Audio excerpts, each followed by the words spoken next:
Integration जो है एक रिवर्स प्रोसेस होता है डिफरेंशिएशन का।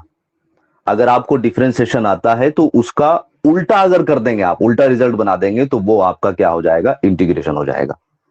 ठीक है, कुल मिलाकर रिजल्ट ये आता है कि अगर कोई हमारे पास फंक्शन है, ये हमारे पास एक फंक्शन है, इसका आपने डिफरेंशिएशन करा और ये आंसर आ गया, ये वाला, ये आंसर आ गया। तो ये जो आंसर आया है, अगर मैं इसका इंटीग्रेशन करूंगा तो इंटीग्रेशन का आंसर अब क्या आएगा, ये जिसका हमने डिफरेंशिएशन किया था।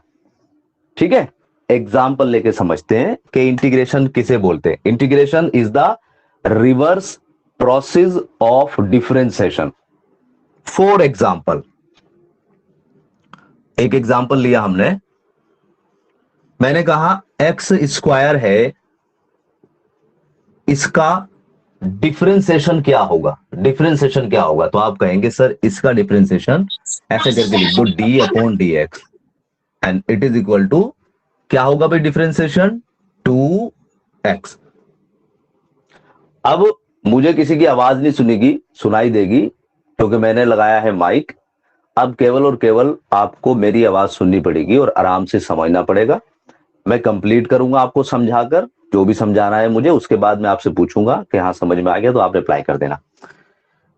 एक्स स्क्वायर का डिफरेंशिएशन प्रत्येक स्टूडेंट जानता है, सभी स्टूडेंट को पता है, ये 2 यहां पर आ जाता है और पावर 1 घट जाती है, 2x हो गया। ओके, अब अगर हम कहें कि भाई इसका इंटीग्रेशन क्या होगा, इसका डिफरेंशिएशन ये आया है, इसका मतलब इसका इंटीग्रेशन ये हो जाएगा।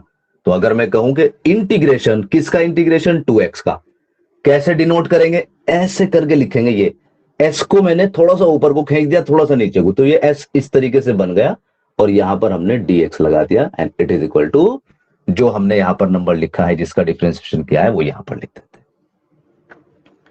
क्या मेरी बात समझ में आ गई होगी? डेफिनेटली मुझे पूरी उम्मीद है कि आपको मेरी बात समझ में आ गई होगी। अब यहां पर कुछ फॉर्मूले ऐसे करके लिखेंगे, हम उनको याद करेंगे और एक्सरसाइज पर जाएंगे। लेकिन एक्सरसाइज पर जाने से पहले एक जरा सा क्वेश्चन आ जाता है सभी के दिमाग में, और वो ये है कि जब भी आप इंटीग्रेशन का कॉन्सेप्ट पढ़ेंगे, जैसा कि 2x का जो इंटीग्रेशन है वो एक्स स्क्वायर हो गया, यहां प्लस के सी आपको देखने को मिलेगा, प्लस के सी। सी का मतलब हो जाएगा कांस्टेंट, कोई ना कोई कांस्टेंट, 1 2 3 4 5 6 7 8, कुछ ना कुछ यहां पर जो है आपका कांस्टेंट यहां पर ऐड हो जाएगा। ओके, देखो एक चीज और ध्यान रखना बेटे, जब हम पढ़ाई कर रहे हैं तो केवल और केवल हमारा फोकस केवल स्टडी पे होना चाहिए। आपको पता है कि मैं सबसे ज्यादा मजाक भी करता हूं आप लोगों से, क्योंकि आप सभी लोग मेरे बहुत प्रिय हैं।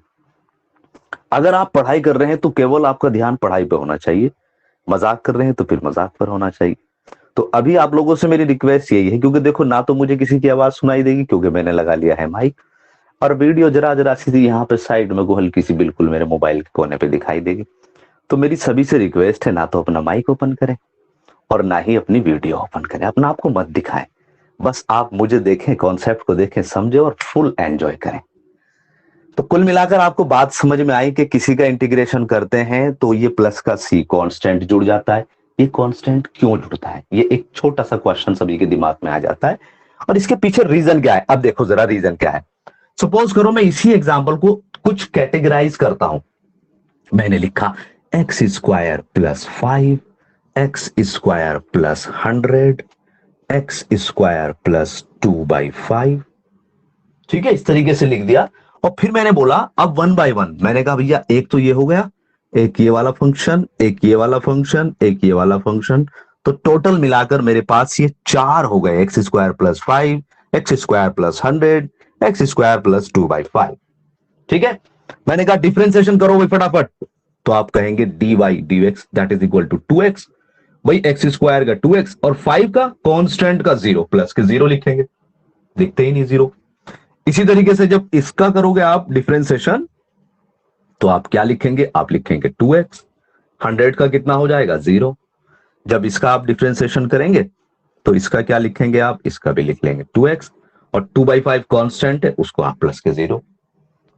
मुझे पूरी उम्मीद है कि बात समझ में आ गई होगी। तो हमने देखा कि 4 फंक्शन अलग अलग थे हमारे पास, x square plus 5 x square plus 100 x square plus 2/5, लेकिन उसका जब डिफरेंशिएशन किया 2x 2x 2x 2x सब एक जैसे आ गए। और हमने ये भी बताया आपको कि भाई इंटीग्रेशन जिसको हम पढ़ने जा रहे हैं, ये जो पढ़ रहे हैं वो क्या है, reverse process of the differentiation, के जो हमारे पास आंसर आएगा डिफरेंशिएशन का, जब उसका इंटीग्रेशन करेंगे तो जिसका डिफरेंशिएशन कर रहे थे वो आंसर आने वाला है। मतलब इसका इंटीग्रेशन ये, इसका इंटीग्रेशन ये, इसका इंटीग्रेशन ये, इसका इंटीग्रेशन ये, समझ गए। तो कुल मिलाकर मैं 1/1, जैसे इसका इंटीग्रेशन मैंने क्या लिख दिया, इसका इंटीग्रेशन एक्स स्क्वायर, देखो ये लिखा है एक्स स्क्वायर। अब अगर इस वाले को देखता हूं मैं, ध्यान से समझो जरा, इस सेकंड वाले को मैं इसका इंटीग्रेशन अगर लिखूं, इंटीग्रेशन का साइन और फिर ये फंक्शन और ये dx and it is equal to x square plus 5। अगला देखो, इसको अगर लिखूं मैं इस वाले को, तो इसका integration 2x dx that is equal to x square and plus 100। इसका integration 2x dx that is equal to x square plus 2/5। Okay, अब यहां से आपको बस इतनी सी बात समझनी है कि सर आप क्या कर रहे हो, सर यहाँ 2x है, यहां भी 2x है, यहां भी 2x है, लेकिन उसका जब आप इंटीग्रेशन करके रिजल्ट आ रहा है, जो मैं नहीं कर रहा हूं, आप ही बता रहे हो मुझे कि डिफरेंशिएशन जो आपने अलग अलग किए थे वो आपके यहाँ रिजल्ट आ रहे हैं। तो यहाँ पर एक चीज आप देख रहे हैं, 2x का integration x square x square x square, लेकिन प्लस में 5 प्लस 100 प्लस 2/5 आ रहा है। ठीक है, तो इसलिए हम कह सकते हैं कि जो भी कांस्टेंट यहां पर प्लस करोगे आप, जिसका डिफरेंशिएशन करने वाले हैं, वो खुद ब खुद यहां पर जुड़ जाएगा, खुद ब खुद जुड़ जाएगा।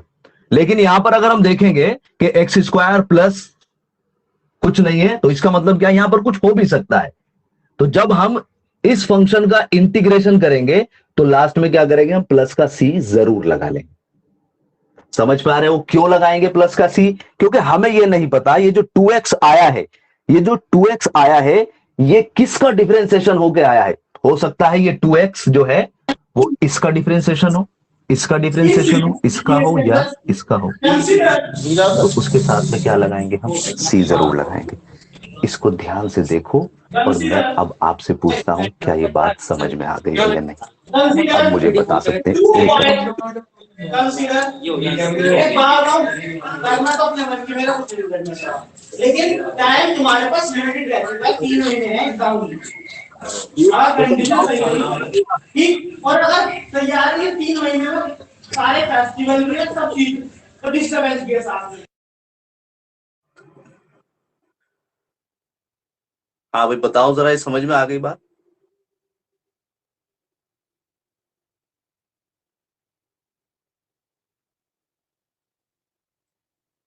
अरे बात समझ में आई भाई? आ गई। ओके,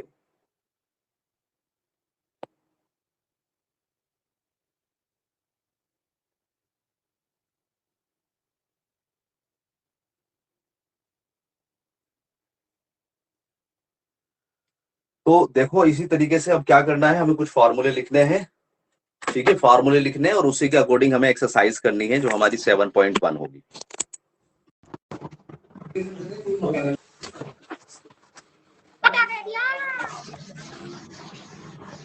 अपनी जो सेकंड बुक है उस सेकंड बुक को ओपन करो और आपको जो है कुछ फॉर्मूले यहां पर नजर आएंगे, जैसा कि पेज नंबर 290 लिखा होगा आपको, आप उसको ओपन करो। 290 पेज नंबर पर कुछ यहां पर फॉर्मूले होंगे जिसको आपको समझना पड़ेगा। ठीक है, देखो जरा, मैं कुछ फॉर्मूले को एक्सप्लेन भी कर देता हूं। जैसा कि एक होता है, अगर x की पावर n का आप डिफरेंशिएशन करते हैं and it is equal to n x की पावर n-1 होता है, ये डिफरेंशिएशन हम करते हैं। जब इसका इंटीग्रेशन करेंगे तो आप समझ गए कि इस वाले पार्ट का इंटीग्रेशन मतलब n x की पावर n-1, इसका integration it is equal to x की पावर n हो जाएगा, n प्लस के c लगाना है, सब में कांस्टेंट प्लस करना है आपको। ठीक है, तो इसी तरह से अगर हम यहां पर x की पावर n का इंटीग्रेशन करते हैं तो इट इज इक्वल टू ये हो जाएगा x की power n+1 divide by n+1 n plus के c। देखो ऐसे भी कर सकते हैं, इसको ऐसे भी समझ सकते हैं, ऊपर वाली चीज हमें समझ में आ गई। ये n यहां पर ये कांस्टेंट है, ये मल्टीप्लाई में हो रहा है, ये इधर जाकर डिवाइड में हो जाएगा। समझना जरा, ये n मैं थोड़ी देर के लिए यहां से हटा रहा हूं इसको, और यहां पर मैं डिवाइड में लिख रहा हूं इसको। ओके, अब यहां पर आप समझे कि जो भी x की पावर है, जैसे कि यहां पर पावर कम है n-1, n में से एक कम है पावर, तो यहां पर पावर एक बढ़ गई है, ठीक है।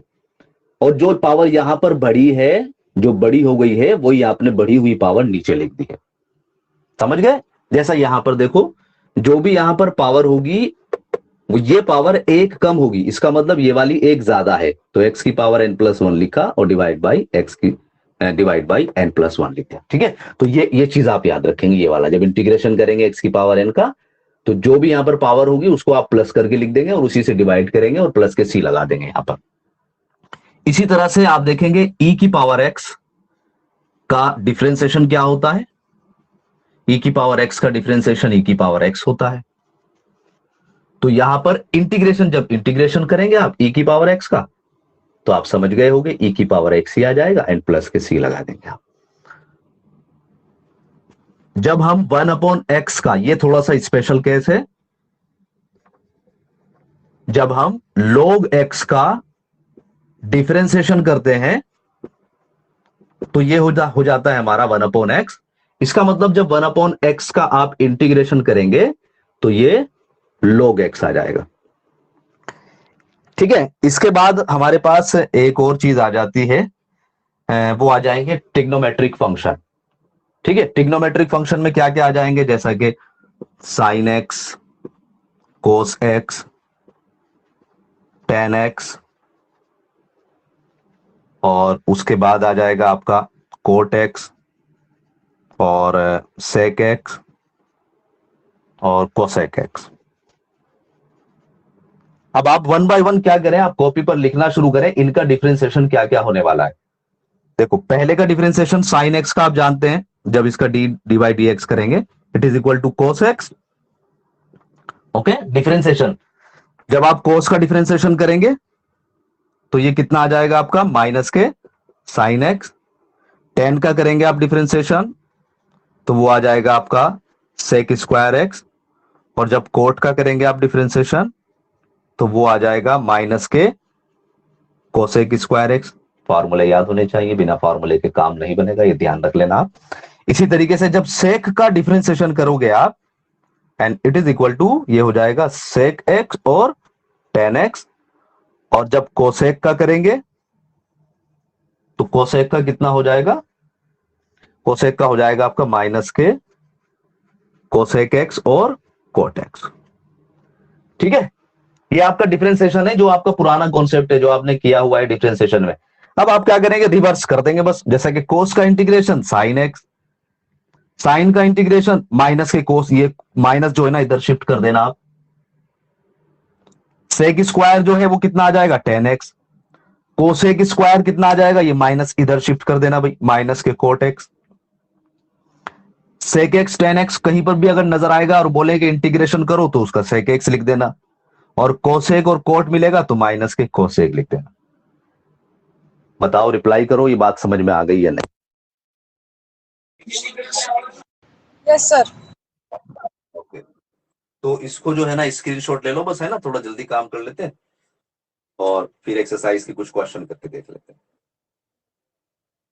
टाइम भी खत्म होने वाला है, पता नहीं बीच में क्लास रुकेगी या नहीं, देख लेते हैं भाई, चलती रही तो ठीक। जल्दी से इसको नोट करो भाई फटाफट, और एक्सरसाइज के क्वेश्चन पर आ जाओ। देखो मैं कुछ थोड़ा सा हिंट दे देता हूं आपको एक्सरसाइज के क्वेश्चन के लिए।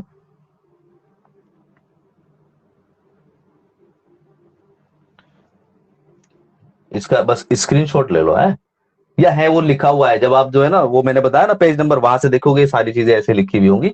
और भी कुछ एक्स्ट्रा होंगे, जो इनवर्स ट्रिग्नोमेट्री जो हमने डिफरेंशिएशन किया था ना, वहीं के इंटीग्रेशन आ जाएंगे, लेकिन अभी उसकी जरूरत नहीं पड़ रही है, इसको मिटा रहा हूं भाई मैं।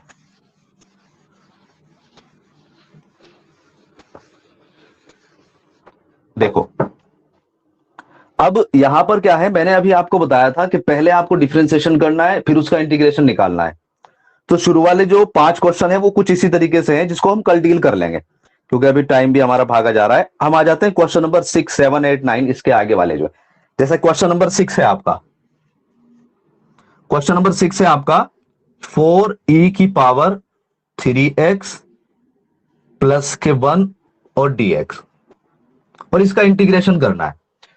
तो कुछ चीजें आपको धीरे धीरे समझनी पड़ेगी। जैसा कि जब आप इसका इंटीग्रेशन देखेंगे, इसको हमने लिख लिया integration i is equal to, तो अब आपको जब इस फंक्शन को आप ध्यान से देखेंगे तो आपको यहां पर दो फंक्शन नजर आएंगे। पहला है 4e⁻³ और दूसरा है प्लस के 1।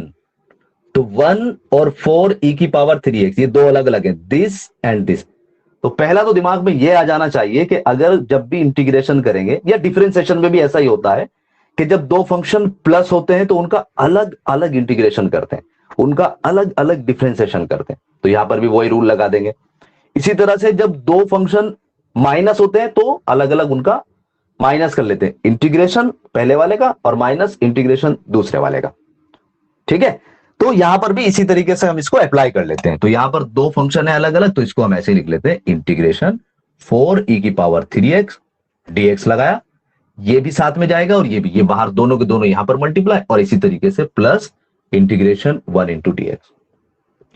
पूरी उम्मीद है ये आसानी के साथ आपको समझ में आ गई होगी। दूसरी चीज अब आपको ध्यान रखनी है, हमने वहां पर भी देखा था डिफरेंशिएशन में कि अगर किसी वेरिएबल के साथ में कोई कांस्टेंट मल्टीप्लाई या डिवाइड होता है तो वो बाहर आ जाता है। यहां पर भी ऐसा ही होगा कि अगर इंटीग्रेशन में कोई कांस्टेंट मल्टीप्लाई या डिवाइड होगा तो वो बाहर आ जाएगा। ठीक है, जैसा कि यहां पर ये 4 मल्टीप्लाई हो रहा है, ये बाहर आ जाएगा e⁻³ और इंटू dx, एंड प्लस यहां पर ये एज इट इज, इसको ऐसे करके लिख देते हैं। ठीक है, इसका इंटीग्रेशन अब कितना होने वाला है, देखो e⁻x का e⁻x ही होगा, तो ये हो जाएगा e⁻³ ध्यान रखने वाली बात यह होगी कि जब वेरिएबल के साथ कुछ मल्टीप्लाई होगा तो उसको आपको डिवाइड करना है।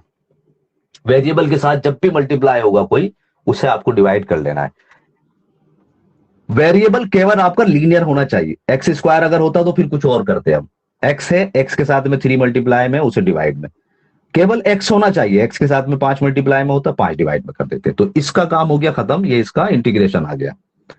प्लस आप इसको याद रखेंगे, 1 का इंटीग्रेशन हमेशा x लिखना है आपको, 1 का इंटीग्रेशन हमेशा x लिख लेना है, दिमाग में सेट कर लेना है। कैसे बनेगा x आप खुद कर सकते हैं, जो हमने फॉर्मूले करें, नहीं भी समझ में आया तो इसको समझा दें। तो ये क्वेश्चन नंबर 6 था आपका। इसी तरीके से आप ट्राई करें, क्वेश्चन नंबर 7, 8, 9, 10 जितने भी हो जाएंगे, और कल इनको आगे हम डील करते हैं। तो मुझे बताओ, आ गई होगी, खैर इतनी हार्ड भी नहीं। क्यों भाई कुणाल, बात समझ में आ गई? हाँ, तो कुणाल देखो, एक चीज हमें ध्यान रखनी है कि अपने अपने अकॉर्डिंग, क्योंकि भाई हम क्लास विलास तो कर ही नहीं रहे हैं कुछ भी, तो अपने अकॉर्डिंग अपनी परफॉर्मेंस को मेंटेन करके रखो। जहां से भी हाथ लग रहा है कुछ भी, उसके अकॉर्डिंग सिलेबस को आगे बढ़ाते रहो। किसी के ऊपर बिल्कुल भी डिपेंड ना रहो कि भैया सर ही कराएंगे तो हमें करना पड़ेगा। आप करते रहो, कहीं भी कोई दिक्कत आती है आप पूछते रहो। ठीक है, तो आज के लेक्चर को भी यहीं खत्म कर लेते हैं, और कल फिर जो है ना कोशिश करेंगे कि इसके आगे की चीज को, एक एक्सरसाइज को करो, जो भी प्रॉब्लम आएगी उसे आपको सेंड कर देना। ठीक है, अपना ख्याल रखो। God bless you, thanks for watching, bye bye.